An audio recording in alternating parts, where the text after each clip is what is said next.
Hey guys, in this video I will show you how to fix pink flashing of screen on Samsung Galaxy S25 Ultra. So let's start. So if your screen is flashing in pink like this, okay, so just follow this tutorial to fix it.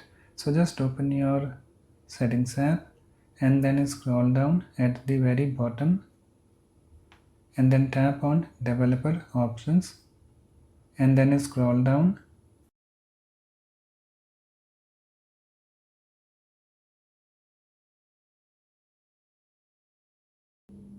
To drawing this section, and in this section you can see here we have show surface updates, this option. So when it is turned on, it will flash entire window surfaces when they update. So we have to turn it off. So just tap on this toggle button to turn it off. Let me tap on it.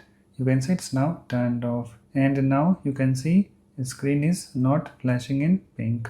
Okay, you can see. So that's it. Please like, comment and subscribe for more videos.